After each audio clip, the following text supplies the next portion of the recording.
Hello everyone, and welcome to a quick Tekken 7 version 4.10 addendum video. Since many beginners may not have seen the details of the update, this is to address the small batch of balance changes that the Tekken team decided to implement with the launch of Lydia. Now, although these changes are much smaller in number than a big season balance patch, there are significant changes we need to discuss. But unlike the other addendum videos, it's unnecessary to do multiple videos, one for each character. However, before we continue on with our normal basics guides, we need to address these changes. Now, that being said, we're only going to discuss changes to characters we've done basics guides for, but I'm also going to ignore characters that receive negligible changes like Leroy. In other words, we're going to talk about three characters: Julia, Steve, and Fahkumram.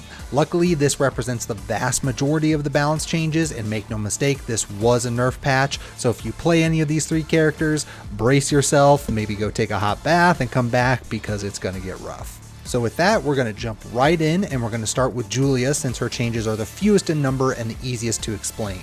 The first nerf was to her forward 3-slide 1. Instead of a hard knockdown, your opponent can now quick rise from it. Now, you can still get the follow-up, but only if they don't do the quick rise. This hurts particularly at the wall since you lose that extra damage plus the range 0 Oki, although again, you can still get all that if they don't do the quick rise.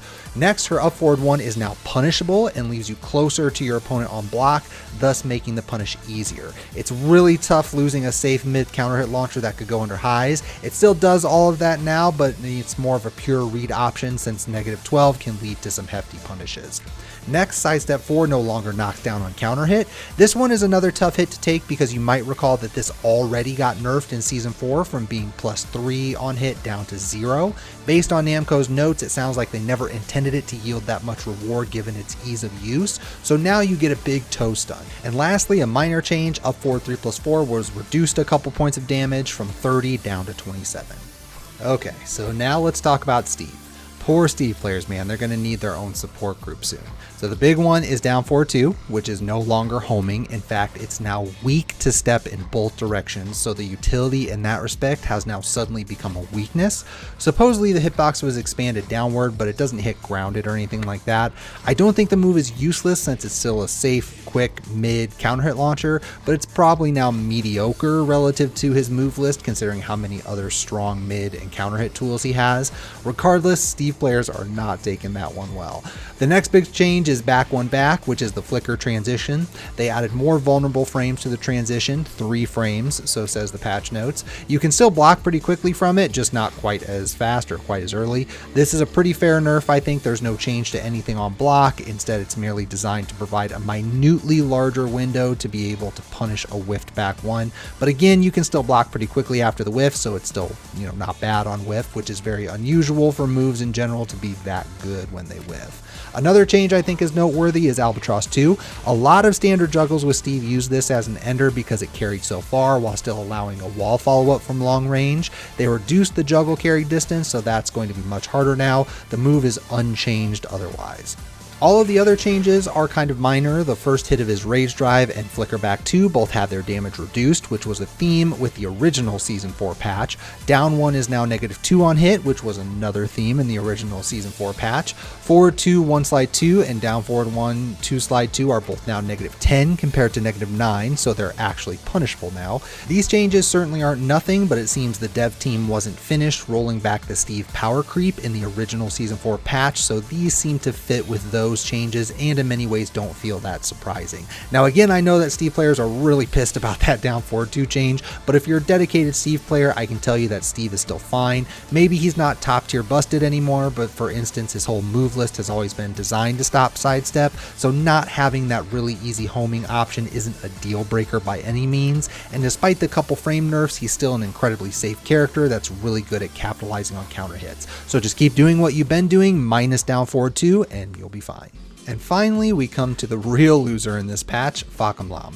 This poor bastard got beat on with the nerf stick real bad. As we go through this list, you'll see that it's pretty obvious that the Tekken team was trying to fix his risk versus reward. While Fahkumram isn't what I would call a safe character necessarily, his reward to this point has been so crazy high that going for risky options was still more than worth it.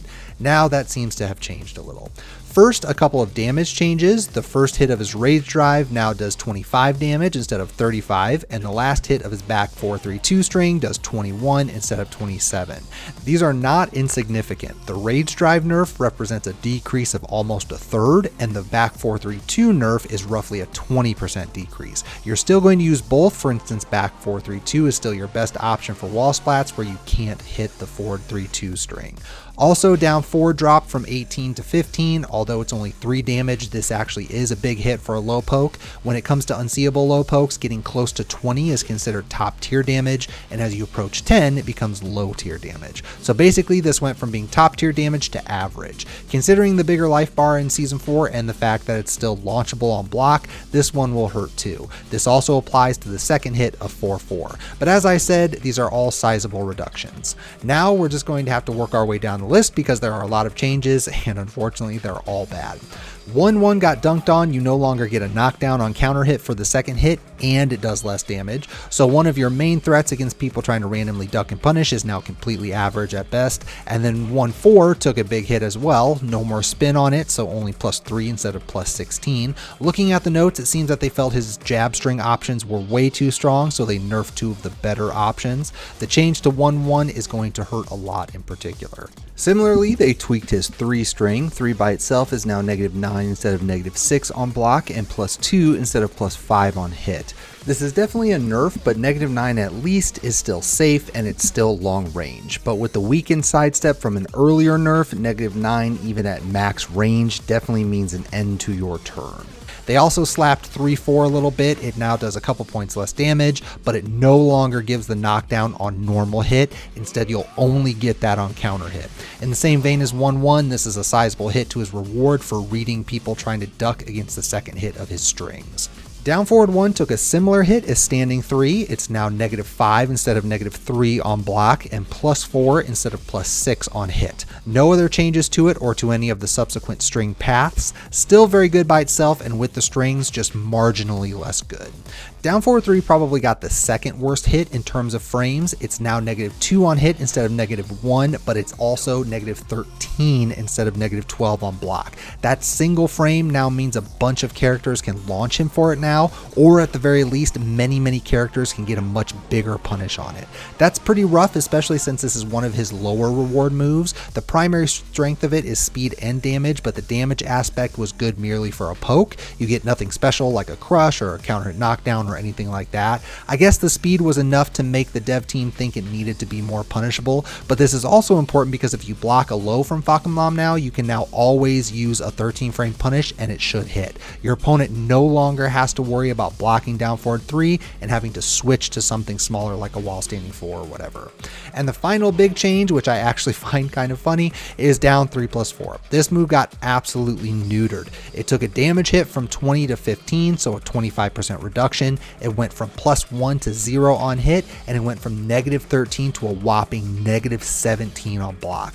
I find this funny because there are rationales that because it gives a full combo on hit and it didn't get punished properly enough, they wanted to make it more punishable. I think a more appropriate nerf here probably would have been to reduce the reward, meaning probably no combo or just a mini combo, and then probably negative on hit.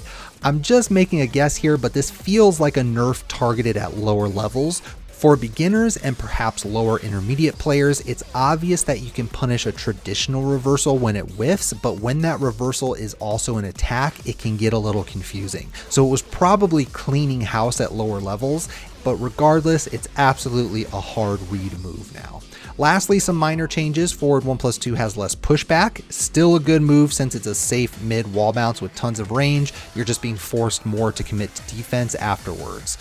Down forward 2-3 was also changed to -12 on block instead of -11, and the input window for the second hit was shorted by 5 frames. In the grand scheme of things, this is very minor because first, it doesn't jail anyway, so you can still duck and launch it, which is the most appropriate defensive option anyhow. And second, it wasn't really considered a proper confirm to begin with, as far as I know, so a decrease in the input window for the second hit just means you need to be more sure when you hit the buttons.